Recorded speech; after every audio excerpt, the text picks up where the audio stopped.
صدق الله العظيم وصدق رسوله النبي الكريم اللهم صل على سيدنا محمد وعلى آل سيدنا محمد وبارك وسلم اللهم صل على سيدنا محمد وعلى آل سيدنا محمد وبارك وسلم اللهم صل على سيدنا اللہ کے نزدیک بندوں کی دو قسمیں ہیں۔ اللہ کے نزدیک بندوں کی دو قسمیں ہیں۔ قرآن مجید میں اللہ فرماتے ہیں والذی خلقکم فمنکم کافر ومنکم مؤمن، اس ذات نے تمہیں پیدا کیا اور انہی میں سے کچھ ایسے ہیں جو کافر ہیں اور کچھ ایسے ہیں جو ایمان والے ہیں۔ تو پتہ چلا کہ کچھ لوگ ایسے ہیں جو اللہ کے فرما بردار ہیں اور کچھ لوگ ایسے ہیں اللہ کے نافرمان ہیں، کچھ اللہ کے دوست ہیں اور کچھ اللہ رب العزت کے دشمن ہیں، کچھ ایسے ہیں جو اللہ کی مان کر چلتے ہیں اور کچھ ایسے ہیں جو اللہ کی نافرمانی والی زندگی گزارتے ہیں۔ یہ تو اللہ رب العزت کے ہاں انسان کی تقسیم ہے کہ دو طرح کی تقسیم، ایک کافرانہ زندگی اور ایک مسلمانوں والی زندگی۔ اگر آپ غور کریں تو اس دنیا کے اندر انسان چار طرح کی زندگی گزارتا ہے۔ ان میں سے ایک زندگی غالب کی زندگی ہوتی ہے۔ غالب کہتے ہیں جسم کی زندگی، اور یہ کافر کی زندگی ہے۔ کافر غالب کی زندگی گزارتا ہے، وہ غالب کے مزوں میں ہر وقت رہتا ہے۔ وہ چاہتا ہے میرے جسم کو سکون مل جائے، میرے جسم کو راحت مل جائے، جسم کی لذتوں کی خاطر وہ سب کچھ کرتا ہے۔ اس کے زندگی کا مقصد، اس کی زندگی کا محور، اس کے کمانے کا مقصد، اس کے کھانے کا مقصد، اس کے میل ملاقات کا مقصد، اس کا آپس میں تعلقات کا مقصد اور کچھ نہیں ہوتا سوائے اس کے کہ جسم کو راحت ملے۔ اسی لیے ان کے ہاں جو شخص اچھا کھاتا ہے، اچھا پیتا ہے، وہ بڑا خوش نصیب ہے۔ اور کھانے پینے پر آج اتنی محنت ہو رہی ہے کہ کھانے پینے کی سینکڑوں ڈشیں نکل آئی ہیں۔ پہلے زمانے میں یہ چیز نہیں ہوتی تھی۔ گھر میں مہمان جاتے تھے، بس گوشت روٹی بنا لیا، کوئی میٹھی چیز بنا لی۔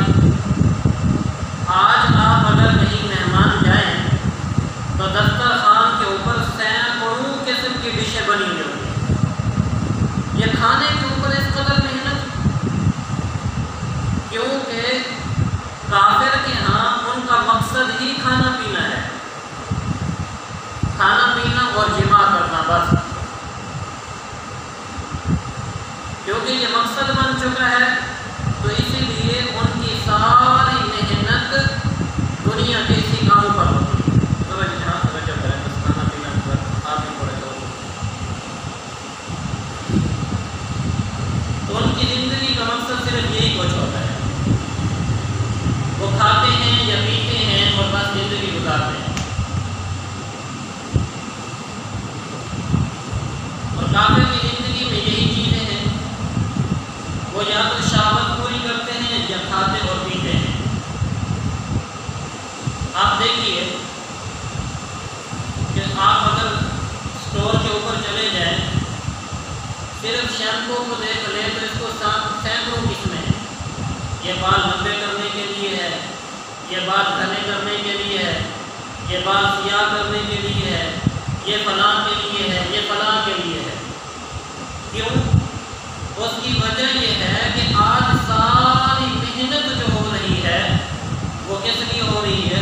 دنیا کی خاطر ہو رہی ہے۔ مقصد کیونکہ کھانا پینا، جسم اور جماع۔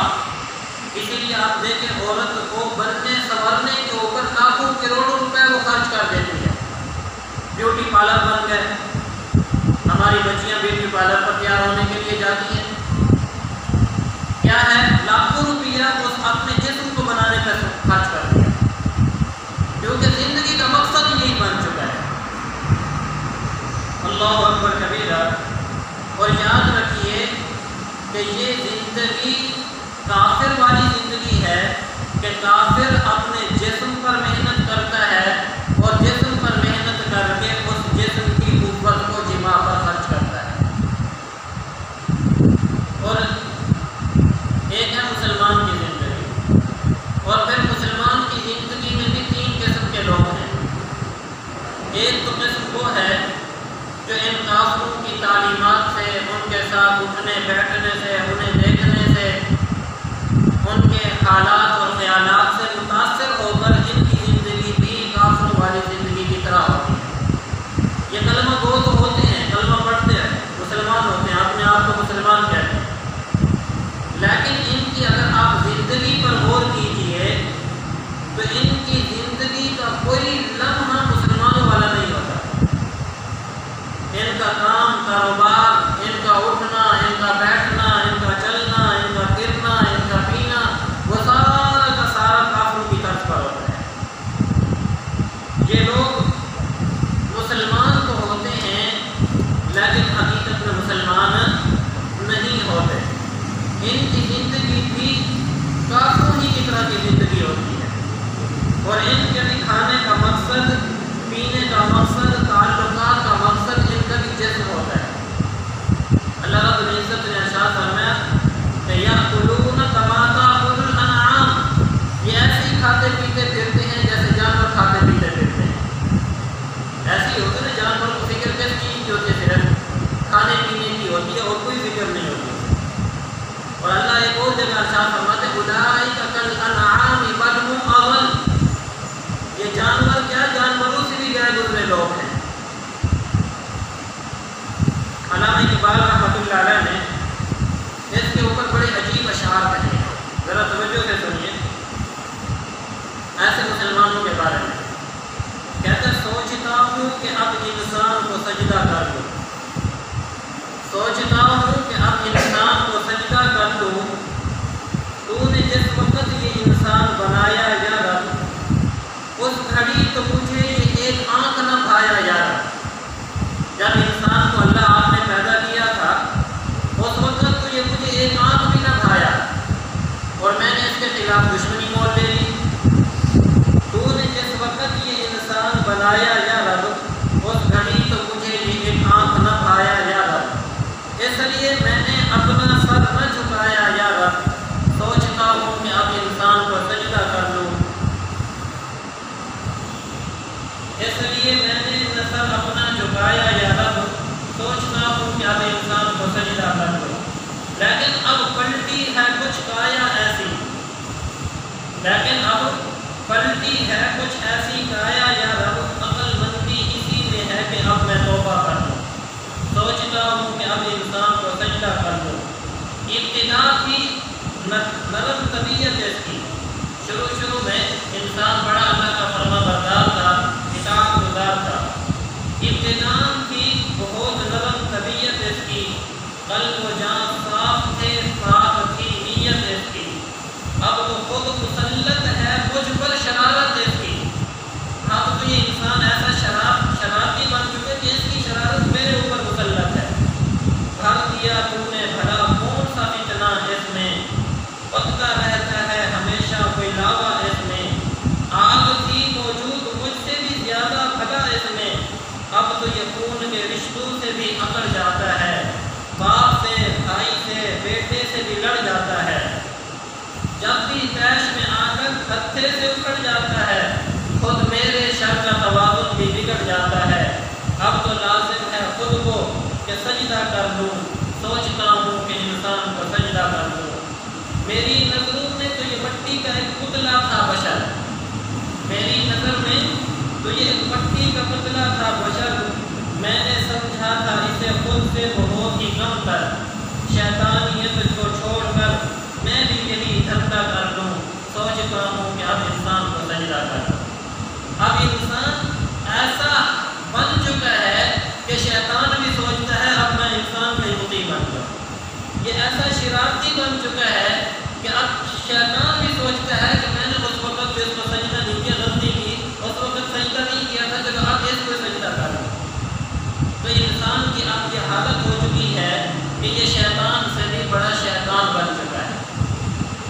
اس لیے آج ہم نام کے تو مسلمان رہے لیکن کام کے مسلمان نہیں رہے، نہ گفتار ہماری مسلمانوں والی، نہ کردار ہمارا مسلمانوں والا، نہ عمل ہمارے مسلمانوں والا۔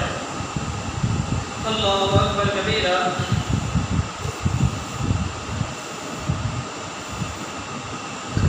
اسی لیے آج ہماری زندگی جو ہے وہ بالکل جانوروں جیسی ہے۔ صبح سے لے کر شام تک ہم کھاتے پیتے ہیں اور بس سو جاتے ہیں، کھاتے پیتے ہیں آرام کرتے ہیں، کھاتے پیتے ہیں یا جماع کرتے ہیں۔ اسی لیے اللہ رب العزت نے قرآن مجید میں ارشاد فرمایا یعلمون ظاہرا من الحیاۃ الدنیا وہم عن الآخرۃ ہم غافلون۔ یہ وہ لوگ ہیں جنہوں نے دنیا کی زندگی کو پسند کیا اور آخرت کی زندگی کے بارے میں غافل ہو گئے۔ انہیں آخرت کی زندگی کے بارے میں کوئی پرواہ نہیں۔ یہ زندگی کفار کے مشابہ زندگی ہے اور کفار والی زندگی ہے۔ علامہ اقبال رحمۃ اللہ علیہ اور جگہ فرماتے ہیں وفا میں ہو تم مساوات و تمدن میں حدود، یہ مسلمان ہیں جنہیں دیکھ کر شرمائیں یہود۔ ظاہراً مسلمان ہیں لیکن تمدن ہمارا دیکھیے، ہمارا رہن سہن دیکھیے تو کافروں سے بھی کہیں بدتر ہماری زندگی آج گزر رہی ہے۔ تو پہلی زندگی خالد کی زندگی، کافر والی زندگی، دوسری زندگی قلب کی زندگی جو ظاہراً تو مسلمان لیکن حقیقتاً کافر ہیں اور کافروں والی زندگی ہے۔ یوں تو سید بھی ہو، مرزا بھی ہو، افغان بھی ہو، یوں تو سید بھی ہو، مرزا بھی ہو، افغان بھی ہو، تم سبھی کچھ ہو بتاؤ مسلمان بھی ہو۔ آج ہم سب کچھ تو ہیں لیکن کیا ہم مسلمان بھی ہیں؟ بظاہر ہم نے کلمہ پڑھا لیکن کام اور کرتوت سارے ہمارے کافروں والے۔ اسی لیے ایک اور جگہ شاعر کہتا ہے حقیقت خرافات میں کھو گئی، یہ امت روایات میں کھو گئی، لبھاتا ہے دل کو بیان خطیب مگر لذت شوق سے بے نصیب۔ آج واعظ بڑی بڑی تقریریں تو کرتے ہیں اور ہم سن کے خوش بھی ہو جاتے ہیں، لیکن واعظ کا جو واعظ کرنا ہے وہ اندر کی حقیقت سے خالی ہے۔ زبان سے الفاظ ہیں لیکن دل اندر سے خالی ہے۔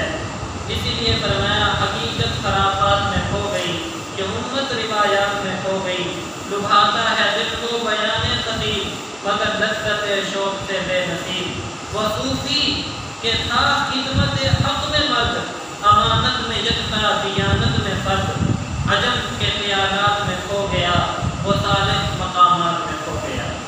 آج ہم ذکر اذکار اس لیے کرتے ہیں تاکہ ہمیں بڑا مقام مل جائے، دنیا میں ہمیں بڑا عہدہ مل جائے، لوگ ہمیں صوفی، لوگ ہمیں بڑا اللہ والا کہنا شروع کرتے ہیں۔ بجھی عشق کی آگ اندھیر ہے، مسلمان نہیں یہ راکھ کا ڈھیر ہے۔ ہاں، آج عشق کی آگ جو مسلمان کے دل میں اللہ کی محبت ہوتی تھی، اللہ کا عشق ہوتا تھا، وہ آج سب ختم ہو چکا، آج یہ مسلمان نہیں راکھ کا ڈھیر نظر آتا ہے۔ تو یہ ہے وہ زندگی جو بظاہر تو کلمہ پڑھنے والوں کی ہے لیکن حقیقتاً کافروں والی زندگی ہے۔ اور ایک اور زندگی ہے جسے ایمانی زندگی کہا جاتا ہے۔ یہ ایمانی زندگی کیا ہے؟ کلمہ بھی پڑھا ہوا ہے، نمازیں بھی پڑھتا ہے، روزے بھی رکھتا ہے، لیکن دل کا تزکیہ نہیں۔ اور پھر کیا ہوتا ہے؟ ایسا آدمی گناہوں والی زندگی گزارتا ہے، لوگوں کے سامنے نیکی کرے گا لیکن جب اکیلا ہوگا، تنہائی کے اندر ہوگا تو پھر گناہ کرے گا، لوگوں کے سامنے نمازیں پڑھے گا، جب نماز سے پڑھ کر فارغ ہوگا تو پھر بد نظری کرے گا، مسجد میں ہوگا تو تسبیح ہوگی اور دکان پہ ہوگا تو دو نمبری ہوگی، مسجد میں ہوگا تو اللہ اللہ ہوگا اور باہر جائے گا تو زبان کے اوپر غالب گلوچ ہوگی۔ یہ شخص کلمہ وہ ہے، نماز پڑھنے والا ہے، روزے رکھنے والا ہے، لیکن اس کی ظاہری زندگی تو ایمان والی لیکن خلوت کی زندگی گناہ والی، اور یہ دو رنگی کی زندگی ہے۔ علامہ اقبال فرماتے ہیں دو رنگی چھوڑ دے، یک رنگ ہو جا، یا سنگ ہو جا یا سراسر موم ہو جا۔ دو رنگی نہیں ہونی چاہیے انسان کے اندر کہ ظاہراً کیا ہو اور باطناً کیا ہو۔